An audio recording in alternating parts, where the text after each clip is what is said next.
Por que os inocentes sofrem? Por que os inocentes sofrem? Nós olhamos para essa vida e parece que algumas pessoas entraram aqui só para sofrer. Tem pessoas que a vida só tem desgraça, só tragédias. E nós nos perguntamos, por que isso, Senhor? E nós olhamos para essa vida também e vemos pessoas assim, todas erradas, assim, uma pessoa que é toda errada, parece que a vida prospera. E aquela pessoa que está fazendo certinho, sofrendo, passando por dificuldades. E nós nos perguntamos, por que isso, Senhor? Por que tantas pessoas inocentes sofrendo? Por que pessoas boas sofrem? Olha nessa questão do coronavírus aí, quantas pessoas boas perdendo a vida, quantas famílias sofrendo a morte de entes queridos, e a pergunta que fica é por que pessoas boas sofrem? Por que os inocentes sofrem? Conta essa história de um orfanato que pegou fogo, acabou com tudo. E do lado do orfanato tinha uma fábrica de cachaça e nem chamuscou o fogo lá. Não que quiséssemos que pegasse fogo lá na fábrica de cachaça, mas, poxa, o fogo destruiu o orfanato e nem pegou na fábrica de cachaça. Quantas vezes você vê notícias aí de polícia trocando tiro com bandido e o bandido foge e uma criança inocente morre vítima de uma bala perdida? Quantas vezes você vê notícia de um camarada que bebe até dizer chega, pega o carro, vai dirigir, bate no carro de uma família, mata a família inocente toda e ele sai quase que andando do carro muitas vezes? A pergunta que fica é quem é o culpado pela dor do ser humano? Quem é o culpado por tantas tragédias que acontecem no mundo? Conta essa história de um homem que comprou um relógio e o relógio, quando chegou, estava quebrado. E ele confiava na marca e pensou: é certo que esse relógio não saiu quebrado da fábrica. Esse relógio se quebrou pelo caminho. Assim também, queridos, é com relação ao nosso mundo. O nosso mundo ele saiu perfeito das mãos de Deus. Este não é o mundo que Deus planejou para nós. Deus não planejou o mundo com dor, morte, doença, corrupção, criminalidade, violência. Não. Ele criou um mundo perfeito, mas o mundo se quebrou no caminho. E o que fez com que o mundo se quebrasse no caminho é o que nós vamos estudar hoje. Jesus ele conta uma parábola onde ele diz assim que uma pessoa plantou trigo. Quando começou a crescer, junto com o trigo tinha joio. E os funcionários perguntaram: Senhor, plantamos trigo. De onde apareceu esse joio? E olha a resposta daquele senhor: um inimigo fez isso. Queridos, Deus criou um mundo belo, um mundo maravilhoso. Quando ele terminou de criar o mundo, ele disse: tudo é muito bom. E aí a pergunta que fica é: como é que aquilo que é muito bom ficou tão ruim como está? E a resposta da Bíblia é: um inimigo fez isso. Um inimigo lançou a discórdia, lançou a confusão, lançou a dor, lançou a tragédia, lançou a morte, lançou tudo que tem de ruim nesse mundo. Um inimigo fez isso. Que inimigo é esse? Lucas 10, verso 18, Jesus diz, ó: eu via o diabo caindo do céu como um relâmpago. Algumas pessoas dizem que o diabo não existe. E o diabo gosta quando as pessoas dizem que ele não existe. O diabo também ama quando as pessoas pintam ele com chifres, com 7 rabos. Eu já vi uma vez uma pessoa falando que teve uma visão do diabo e ele tinha cabeça de leão, corpo de touro e pata de cavalo, sabe? Uma mistura assim. O diabo gosta disso, porque quando a pessoa pinta o diabo como não existente ou algo mitológico, a pessoa passa a não crer e o diabo faz todas as mazelas, todas as desgraças no mundo e passa impune. Mas a Bíblia diz: há um diabo, há um inimigo. Satanás existe, Satanás é real. E nós vamos estudar um pouquinho hoje o que a Bíblia fala sobre esse inimigo que tem trazido tanta desgraça para o mundo. De onde ele veio? É a pergunta. Veja, queridos, Deus não criou Satanás, viu? Deus criou Lúcifer. O nome Lúcifer significa filho da alva ou portador de luz. Lúcifer era um anjo perfeito, ele era o maior dos anjos no céu. Ele era regente do coral do céu. Ele era ali o mais próximo de Deus. Mas Lúcifer, em algum momento, ele não se contentou em ser o maior dos anjos. Ele quis ser Deus. Ele quis tomar o lugar de Deus. Então veja, queridos, Jesus ele cria Lúcifer, um ser de luz. E Lúcifer se torna Satanás. Aí alguns tentam explicar por que Lúcifer se tornou Satanás. Queridos, se a gente tentar explicar o pecado, nós vamos dar uma desculpa para ele, e o pecado não merece desculpa. Lúcifer se tornou Satanás por quê? Porque ele foi criado livre, um ser livre. Deus não cria robôs, Deus não cria seres autônomos. Por quê? Porque Deus não aceita adoração, obediência que seja programada como num robô. Ele espera que a adoração seja livre, que a obediência seja livre. Então, quando Deus cria seres livres, Deus cria seres com capacidade para escolher obedecer ou não. E Lúcifer escolheu não obedecer. E alguns falam, mas Lúcifer pecou. E se Deus não criasse Lúcifer, outro poderia ter pecado? Porque com Lúcifer caiu a terça parte dos anjos. Porque fizeram mau uso do livre-arbítrio, da livre escolha. Tá? Mas lembre-se, a culpa não é de Deus. Deus criou um ser perfeito. E Lúcifer usou mal seu livre-arbítrio e se tornou Satanás, quer dizer, adversário. Olha o que a Bíblia fala um pouquinho ali, descrevendo Lúcifer. Ezequiel 28, versos 13 a 15. Diz assim, ó. Estavas no Éden, jardim de Deus. De todas as preciosas pedras te cobrias. O sárdio, o topázio, o diamante, o berilo, o ônix, o jaspe, a safira, o carbúnculo e a esmeralda. De ouro se te fizeram os engastes e os ornamentos. No dia em que foste criado, foram eles preparados. E olha o que diz agora: tu eras querubim da guarda ungido e te estabeleci. Permanecias no Monte Santo de Deus, no brilho das pedras andavas. Então vejam que o texto está dizendo que ele estava lá no Éden, jardim de Deus. O texto está dizendo que ele era querubim da guarda ungido, ele estava bem próximo de Deus. Ele permanecia no Monte Santo de Deus. Então Lúcifer era um anjo que estava muito próximo de Deus. Ele era o maior dos anjos, ele era o chefe dos anjos. E olha o que o texto continua dizendo aqui, ó.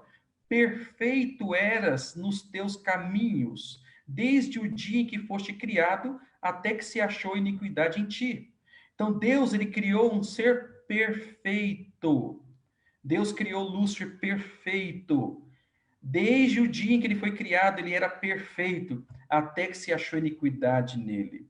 Lúcifer então começa a olhar para sua aparência, começa a olhar para sua ali, sabe, proeminência diante dos anjos, e aquilo começa a subir pela cabeça de Lúcifer. Aquilo começa a elevar o coração dele, começa a fazer ele se achar demais, tá? Quero ler outro texto com vocês aqui, Isaías capítulo 14, versos 12 a 14. Olha o que diz aqui, ó. Como caíste desde o céu, ó estrela da manhã, filho da alva, que é o nome de Lúcifer, filho da alva. Como foste cortado por terra, tu que debilitava as nações. E olha só o pensamento no coração de Lúcifer. E tu dizias no teu coração: eu subirei ao céu, acima das estrelas de Deus exaltarei o meu trono, e no monte da congregação me assentarei aos lados do norte. Subirei sobre as alturas das nuvens e serei semelhante ao Altíssimo. Olha o coração de Lúcifer. Eu subirei aos céus, serei semelhante ao Altíssimo, me assentarei no trono do Altíssimo, querendo ocupar o lugar de Deus. Ah, ali no céu, queridos, quando Lúcifer começa a ter esse orgulho no coração, começa a ter um problema no céu. Lúcifer começa a fazer a cabeça dos anjos, jogando os anjos contra Deus, questionando o governo de Deus, questionando a lei de Deus. E ele dizia: olha, Deus é tirano, porque ele obriga a gente a guardar essa lei. Se eu tiver um reino, vai ser um reino de liberdade. Se eu tiver um reino, todo mundo vai ser livre. Os anjos tentavam convencer a Lúcifer de que ele estava errado, de que Deus era amor, de que Deus era bondade, mas Lúcifer não se corrigia. O próprio Jesus tentou corrigir Lúcifer, mas Lúcifer não se corrigia. E ele começou a fazer a cabeça dos anjos. Alguns perguntam, pastor, Deus não poderia ter estalado o dedo e fulminado Lúcifer? Sim, mas não resolveria o problema. Se Deus destruísse Lúcifer, os anjos iriam adorar a ele não mais por amor, mas por temor. E Deus não quer adoração por temor. Outra coisa, se Deus destruísse Lúcifer, ficaria no coração dos anjos uma dúvida eterna sobre se Deus é bom mesmo, sobre se Lúcifer estava certo ou errado. Então Deus deixou Lúcifer fazer a obra dele para ficar provado para os anjos quem é Deus e quem é Lúcifer. Um detalhe aqui, viu, queridos? Tem pregador aí que fala que Lúcifer teve chance de salvação até a cruz, né? Isso é uma heresia. Lúcifer, pela Bíblia, ele teve chance de salvação, sim, até o momento em que ele tenta atacar o trono de Deus.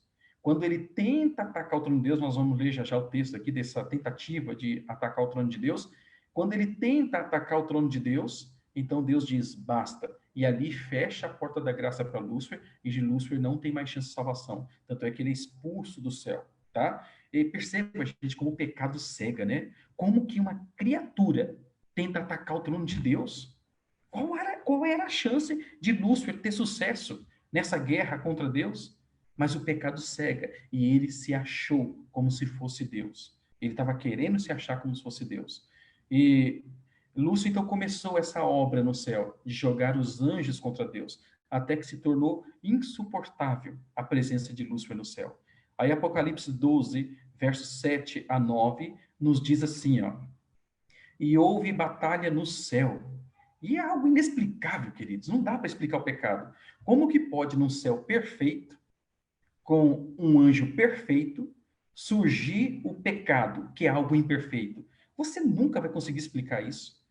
Ah, tem o livre-arbítrio, tudo. Sim, mas não explica, tá? E como é que você vai imaginar uma guerra, uma batalha acontecendo no céu? Mas é isso que o Apocalipse diz que aconteceu. Houve batalha, uma guerra no céu. Miguel e os seus anjos batalhavam contra o dragão, que é Satanás, que é Lúcifer, e batalhavam o dragão e seus anjos. É a terça parte, já já nós vamos ler ali que Satanás arrasta a terça parte dos anjos. E percebam, queridos, como os enganos de Satanás são bem elaborados. Ele consegue arrastar com ele a terça parte dos anjos. Então, imagine que guerra foi essa no céu, de anjos contra anjos, certo? Então, houve batalha no céu, Miguel e seus anjos batalhavam contra o dragão e batalhavam o dragão e seus anjos, mas não prevaleceram, nem mais o seu lugar se achou nos céus. E foi precipitado o grande dragão, a antiga serpente, chamada o Diabo e Satanás, que engana todo mundo. Ele foi precipitado na terra e os seus anjos foram lançados com ele. E daí você já começa a entender porque essa terra está tão ruim, tão difícil. Imagine só, Satanás e seus anjos, eles caíram, foram lançados e eles vieram parar nessa terra. Eles vieram parar aqui, eles com todo esse ódio contra Deus, agora com todo o ódio contra a humanidade. Não é à toa que Apocalipse na sequência fala assim: regozijai dos céus, porque Satanás foi expulso, mas diz ai da terra e do mar, porque Satanás caiu. Ele está cheio de cólera, cheio de ira, porque ele sabe que pouco tempo resta. Ele sabe que pouco tempo resta para ele, e é por isso que ele causa tanta balbúrdia, tanta destruição no mundo, porque ele sabe que ele vai ser destruído e ele quer levar muitos à destruição também. E olha o que o texto diz aqui, queridos, versos 3 e 4. E viu-se outro sinal no céu, e eis que era um grande dragão vermelho, que tinha 7 cabeças, 10 chifres, e sobre as suas cabeças 7 diademas. Então, isso aqui a gente não vai explicar agora, tá? Esse dragão vermelho, olha o que o texto continua dizendo no verso 4. E a sua cauda levou após si a terça parte das estrelas do céu. Em Apocalipse, cauda é engano, sofisma, tá? Então, com os enganos do dragão, de Lúcifer, Satanás, ele levou após si a terça parte das estrelas do céu. Estrelas do céu no Apocalipse, em profecia, são anjos. Então, com os seus enganos, Satanás leva a terça parte dos anjos a caírem com ele e lançou-as sobre a terra. Veja lá, caiu na terra. E o dragão parou diante da mulher que havia de dar a luz, para que, dando ela luz, lhe tragasse filha, que é outra história, tá? Continuamos aqui. Por que Deus não destruiu Satanás? Como eu falei, não resolveria o problema. Os anjos ficariam desconfiados de Deus. Então Deus precisou deixar Satanás fazer toda a obra dele para ficar provado para o universo quem é Deus e quem é Satanás. E só na cruz, queridos, ficou realmente provado para todo o universo o quão bom é Deus e quão ruim, quão mal é Satanás. Percebam, Depois Satanás caiu na terra, os anjos que ficaram com Deus no céu, ainda ficou aquela pitada de dúvida ali, se Satanás era tão ruim assim mesmo. Mas conforme a história vai se desdobrando, não fica dúvida em nenhum canto do universo que Deus realmente é bom, misericordioso, amoroso e Satanás é totalmente mau, tá? Eu sempre gosto de dizer o seguinte: imagine que alguém acusa um presidente de corrupção. O presidente pode, com uma canetada ali, mandar a pessoa embora e tudo, mas resolve o problema? E isso faz ele provar que ele é justo? Não. Então, ele deixa o tempo passar e o tempo mostra que ele é justo. E assim mesmo também Deus tem agido. Está deixando Satanás fazer a obra dele para mostrar o quão bom ele é e quão ruim Satanás é. E alguns falam, poxa, pastor, mas desde a cruz já passaram-se quase 2000 anos. Já está mais que provado que Satanás é ruim. Depois da cruz, Deus deixou passar muito tempo assim para mostrar que Satanás não se corrige. Ele não se corrige, ele continua fazendo mal. Pastor, mas são quase 2000 anos. Gente, nós precisamos entender que o tempo para Deus não é como o nosso. Nós vivemos aí 70, 80 anos, e, por exemplo, 10 anos é muito tempo para nós. Agora, para Deus, 1000 dias é como se fosse um ano, um dia, 1000 anos é como se fosse um dia. Um dia é como se fosse 1000 anos. Deus não está preso ao tempo. Deus ele não está nem adiantado nem atrasado. Os planos de Deus, a maneira que Deus está resolvendo esse grande conflito, que essa guerra entre Cristo e Satanás é chamada de grande conflito. A maneira que Deus está resolvendo isso, o plano dele não conhece nem adiantamento nem tardança. Está tudo no planejamento de Deus. E a hora que ele tiver que dar o golpe final, ele dará o golpe final. Ele vencerá a última vitória, a última batalha, e ele dará ali a vitória final para o seu povo. Tá? Então, lembre-se, para nós parece que está demorando, mas nos planos de Deus não tem nem adiantamento, nem tardança. Está tudo indo no ritmo certo. Tá certo? A guerra, então, agora se desloca do céu para a terra. Eles caíram aqui na terra. Deus tinha acabado de criar a terra e Deus advertiu Adão e Eva sobre o que aconteceu no céu. Deus advertiu Adão e Eva de que Satanás iria querer enganá-los. Satanás, então, agora, ele tenta lugar em outros mundos repelem Satanás, outros mundos que Deus criou e não caíram em pecado, e Satanás, então, agora vem à Terra. Quando ele chega na Terra, ele encontra Adão e Eva recém-criados ali, né? Um detalhe, gente, Deus havia dito para Adão e Eva, ó, Eva, não se aparte de Adão, não saia de perto de Adão. E Satanás chega ali e fica esperando o momento. E ele é astuto. Para poder enganar Eva, o que ele fez? Ele entrou na serpente. A serpente era o animal mais lindo do Éden. A serpente voava. Quando a serpente voava, diz que o brilho das escamas no sol fazia como se fosse um arco-íris. Era um animal muito lindo. E Satanás entra nele. E Satanás pousa ali na árvore do conhecimento do bem e do mal. Era uma árvore que ficava no meio do jardim. E Deus disse: ó, você vai comer, Eva, Adão, vocês vão comer de todas as árvores que tem no jardim. Mas a do meio do jardim, a árvore do conhecimento do bem e do mal, dela você não vai comer. Aquela árvore era um teste de fidelidade de Adão e Eva. Eles seriam tentados uma vez só, para mostrar que eram fiéis. Se eles resistissem, não teria mais risco de cair. Mas é pena que a história mostra que eles não resistiram. Então, Satanás vai lá na serpente e pousa naquela árvore. Ele vai disfarçado de serpente. Veja como Satanás é astuto, queridos.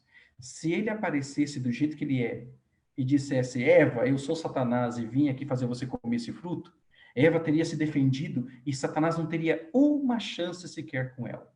Mas o que ele faz? Ele se disfarçou. Percebam que a estratégia de Satanás ela não muda com o tempo. Ele não aparece como ele é. Ele se disfarça. Imagine se Satanás aparecesse como ele é e dissesse assim, aprenda a fumar. Ninguém iria fumar. Aprenda a beber. Ninguém iria beber. Aprenda a usar drogas. Ninguém usaria drogas. Aprenda a trair a esposa ou atrair o esposo. Ninguém ia trair. Eu sou o diabo. Aprenda a praticar esse erro. Aprenda a praticar essa maldade. Ninguém faria isso. Mas ele se disfarça. Ele vem ali parecendo uma mulher bela, um rapaz belo, uma coisa boa. E depois ele te joga na fossa e te deixa lá.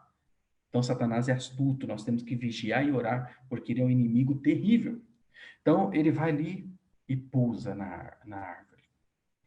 Eva sai de perto de Adão, ouve uma voz vinda do meio do jardim. Ela fica curiosa, chega lá e percebe que a serpente está falando com ela. Ao invés dela voltar para perto de Adão, ela vai conversar com a serpente, porque nunca viu a serpente falando. E a serpente, eu imagino a serpente ali dando fruto para ela e falando: quer? Ela: não, eu não posso comer desse fruto. E a serpente diz: você não pode comer de nenhum fruto do jardim? E ela: não, posso comer de todos, mas desse eu não posso comer. Eva nem percebe, tá ali conversando com a serpente. E o diabo tá ali, ó, na conversinha mole, sabe, enrolando Eva. E aí, por que, Eva, você não pode comer desse fruto? Aqui, no dia que nós comemos esse fruto, nós vamos morrer. E aí, Satanás, na serpente ali, fala: vai nada, Eva.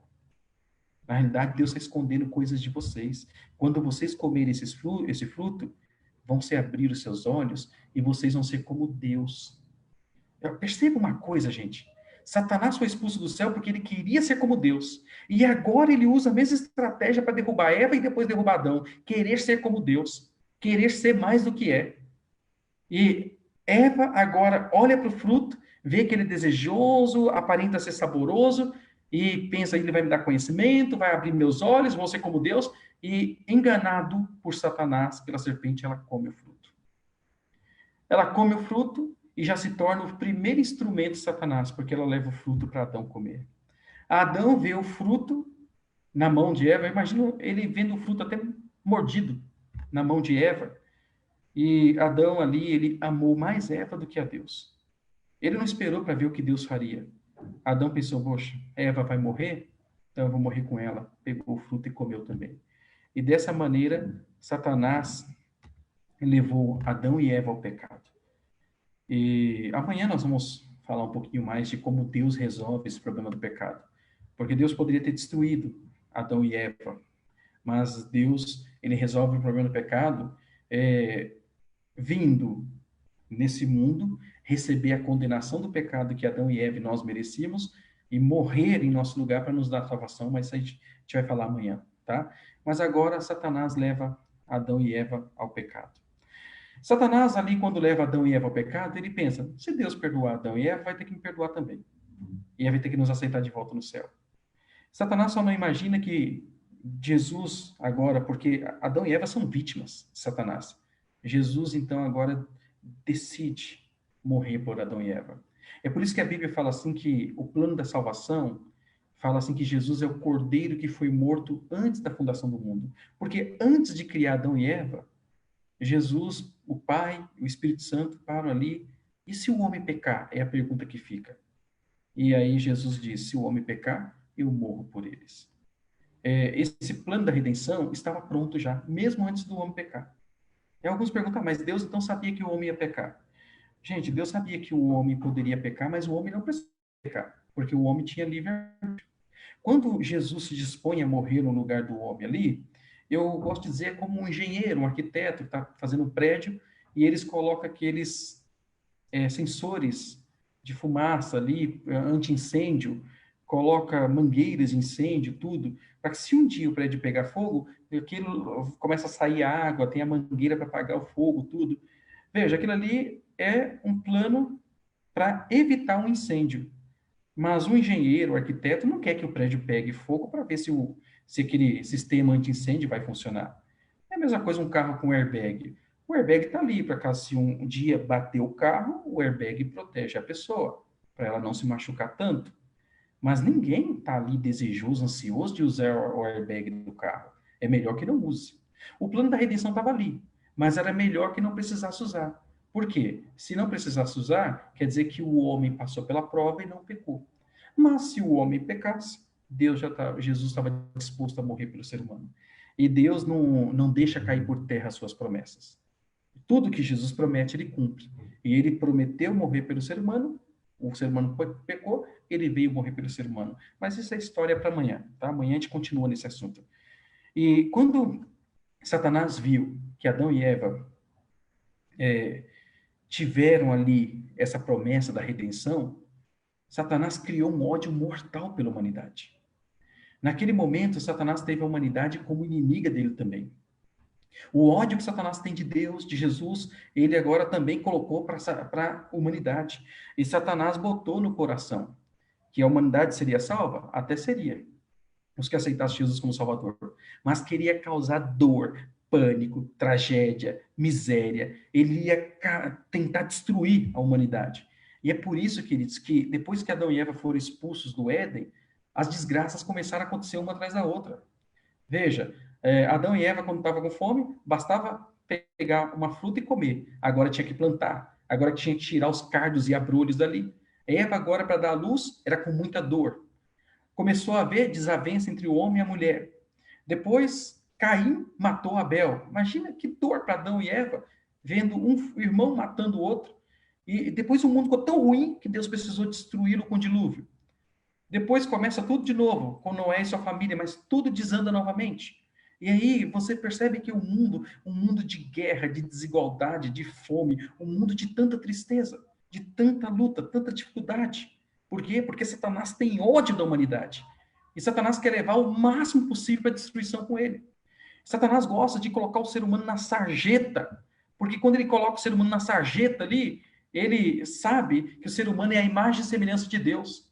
E o ser humano jogado na sarjeta ali, todo desfigurado, ele olha para Deus e fala: Ó Senhor, a sua imagem e semelhança aqui é o que eu fiz com ela.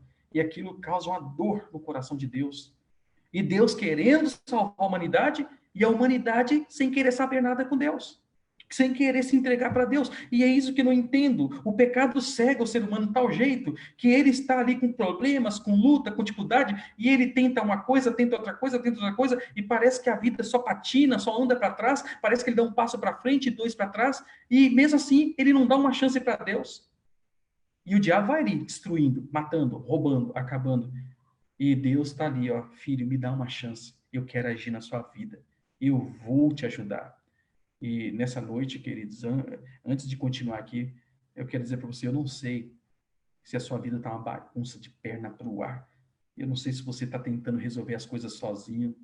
Eu não sei se você está sentindo que está derrapando, andando para trás. Será que é porque você não está olhando para Deus? E nessa noite Deus está falando para você, filho, olha para mim e viva. Olha para mim, deixa eu te ajudar. Filho, deixa que eu te ajudo. E eu convido você a confiar nesse Deus que quer lutar a sua luta, vencer a sua batalha. Continuando aqui, queridos, o diabo, depois disso, ele continua fazendo maldade pelo mundo, ele continua agindo, e a Bíblia desmascara as ações do diabo. Olha o que diz 2 Coríntios 11, versos 14 e 15. E não é maravilha, eu gosto de uma linguagem que diz, e não é de se admirar, porque o próprio Satanás se transfigura em anjo de luz.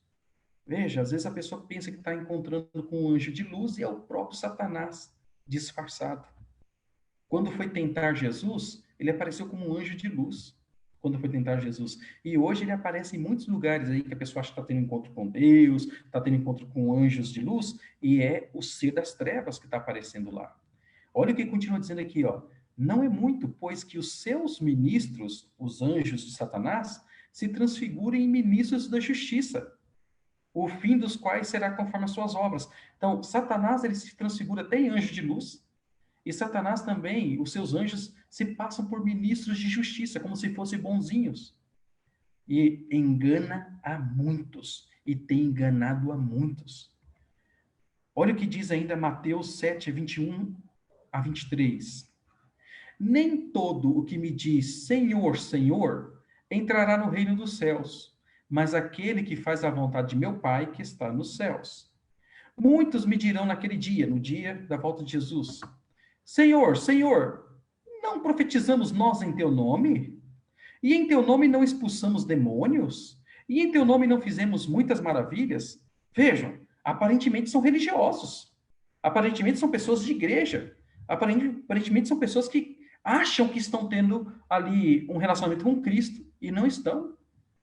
São pessoas que estão profetizando, estão expulsando demônio, estão fazendo maravilhas, sinais, prodígios, mas olha o que Jesus dirá para essas pessoas. E então lhes direi abertamente: nunca vos conheci, apartai-vos de mim, vós que praticais a iniquidade. Cuidado, gente. O diabo ele pode aparecer como com seus anjos, como falsos ministros de justiça, falsos pastores, falsos mestres, enganando, se possível, os próprios eleitos. Pessoas que estão fazendo ali, ó, profetizando, expulsando demônio, fazendo milagres, fazendo sinais e prodígios, mas não estão fazendo o quê? A vontade do Pai que está nos céus. Quando você vê uma pessoa que quer profetizar, quer expulsar demônio, quer fazer sinais e maravilhas, mas não faz a vontade de Deus, não segue o que Deus disse na Bíblia, desconfie dessa pessoa. Qual espírito está seguindo, que está lhe dirigindo essa pessoa? Será que é o espírito de Cristo ou o espírito de Satanás? Olha outro texto aqui, Mateus 24, verso 24. Porque surgirão falsos cristos e falsos profetas, e farão tão grandes sinais e prodígios que, se possível fora, enganariam até os escolhidos. E nós vemos cada coisa que eles fazem em nome da fé. Cada artimanha, cada maracutaia, cada coisa assim, que são tão bem elaboradas que enganam muitos. E diz, ó, se possível, enganariam até os escolhidos. Mas não vai enganar os escolhidos, porque os escolhidos estão enraizados na palavra, e na palavra de Deus eles pegam o sofisma do diabo ali, os enganos do diabo. Mas eu volto a dizer, olha, cuidado com um líder que fala que faz milagres, curas, prodígios, essas coisas, mas estão contra a palavra de Deus. Não estão de acordo com a palavra de Deus, não estão fazendo a vontade de Deus. Esses daí não são ministros de Cristo. Vamos continuar aqui? Qual é a nossa maior luta hoje? O diabo continua aí no mundo. O diabo continua fazendo mazelas, desastres. E qual é a nossa maior luta hoje? Efésios 6, verso 12. Diz, ó, porque não temos que lutar contra a carne e o sangue, mas sim contra os principados, contra as potestades, contra os príncipes das trevas deste século, contra as hostes espirituais da maldade nos lugares celestiais. Queridos, o diabo, ele é mestre em criar confusão. Por exemplo, ele faz a esposa brigar com o esposo, faz o esposo revidar a briga. Já já eles estão se pegando ali, estão quebrando o pau. E Satanás está de fora vendo o espetáculo e batendo palma. Queridos, abram os olhos. A sua luta não é contra a sua esposa. A sua luta não é contra o seu esposo. A luta nossa é contra Satanás. E nós só vencemos essa luta com oração e entrega do nosso coração a Deus e pedindo a proteção de Deus. Quantas pessoas estão achando que o inimigo delas é o pai, a mãe, o irmão, o amigo, o patrão? E não é, é o inimigo que tem usado essas pessoas para te machucar. E você vai vencer isso com oração. Ou você está dando marcha para o inimigo está usando você para machucar outras pessoas. E isso se vence com oração. A luta no nosso mundo não é contra carne e sangue, lembre-se disso, é contra potestades e principados, é contra Satanás, é contra o príncipe das trevas. Eu não sei qual é a luta que você passa em casa, no trabalho, na escola. Eu não sei quais são as pessoas que apurrinham a sua vida, mas não fiquem com raiva dessa pessoa. É isso que Satanás quer. E com oração, e com Deus, percebam que estas pessoas, elas são vítimas de Satanás. Então, ore para que Deus liberte essa pessoa e ore para que Deus também te dê sabedoria para lidar com essas pessoas. E Deus vai fazer isso. Deus vai libertar a pessoa e vai te dar sabedoria para lidar com isso. Lembre-se sempre, o seu inimigo não é aquele que está sendo usado pelo diabo. O seu inimigo é o diabo e você só vence com oração. Queridos, nós estamos num grande conflito entre o bem e o mal. Aqui essa imagem ilustra muito bem o grande conflito. E o grande conflito acontece aqui, ó. O diabo quer dominar a nossa mente. E Jesus, ele quer ter espaço no nosso coração. O diabo quer vir na sua vida para matar, roubar, destruir e causar um monte de desastre na sua vida, na sua família. E Jesus, ele quer vir para trazer paz, esperança, amor, salvação e vida eterna. Nesse grande conflito entre o bem e o mal, o diabo não pode forçar você a pecar e ir para o lado dele. Jesus também não pode forçar você a ficar com ele. Nesse grande conflito entre o bem e o mal, o nosso livre-arbítrio é preservado. E eu decido quem vai ter a vitória na minha vida. Se eu vou entregar meu coração a Cristo ou vou entregar minha vida a Satanás. Aí alguns falam, mas pastor, eu vou ficar neutro nisso daí. No grande conflito não tem como ficar neutro. Você nasceu, você já está no grande conflito. E ou você está do lado de Cristo ou de Satanás. Para você ficar do lado de Satanás, basta você não tomar decisão ao lado de Cristo. Aquela pessoa que não toma decisão ao lado de Cristo, inconscientemente, ela já tomou decisão ao lado de Satanás. Aquela pessoa que fala assim, eu não vou me batizar, ela está tomando decisão ao lado de Satanás, porque o único ser em todo o universo que deseja que a pessoa não se batize é Satanás. Jesus quer que a pessoa se batize. Então, se a pessoa quer dar vitória para Jesus, ela tem que se batizar. Aquela pessoa que fala assim, ó, eu não vou guardar os mandamentos de Deus, ela ficou do lado de Satanás. Aquela pessoa que fala assim, ó, eu não vou obedecer a palavra de Deus, ela ficou do lado de Satanás. Agora, quando a pessoa fala assim, não, eu vou me batizar, e eu amo a Jesus e vou guardar os mandamentos, eu amo a Jesus e vou obedecer a Jesus, eu vou me relacionar com Jesus, aí ela deu a vitória para Jesus. O grande conflito está acontecendo, e ele é real. E as decisões nossas diárias dizem a quem eu estou dando vitória, a Cristo ou a Satanás. E a minha oração, queridos, é que na sua vida você dê a vitória para Satanás. Para Satanás, não, para Jesus. Desculpa, Marco falha aqui. A minha oração é que na sua vida você não dê vitória para Satanás, que você dê a vitória para Jesus. E eu quero até que você registre aí, ó. Coloca aí, escreve. Na minha vida eu dou a vitória para Jesus. O meu coração é de Jesus. Eu quero fazer a vontade de Jesus. Nesse grande conflito, o meu lado é o lado de Jesus. Se você quer tomar partida e dizer que Jesus é o Senhor da sua vida e você está do lado do time de Jesus, do lado de Jesus, coloca aí, eu sou de Jesus. Escreve isso aí. Só de você escrever eu sou de Jesus, Satanás já é derrotado. Só de você escrever eu sou de Jesus, o coração de Jesus se alegra, porque ele vê o fruto do penoso trabalho dele lá na cruz e fica satisfeito porque na sua vida ele venceu. Então coloca só isso aí, ó.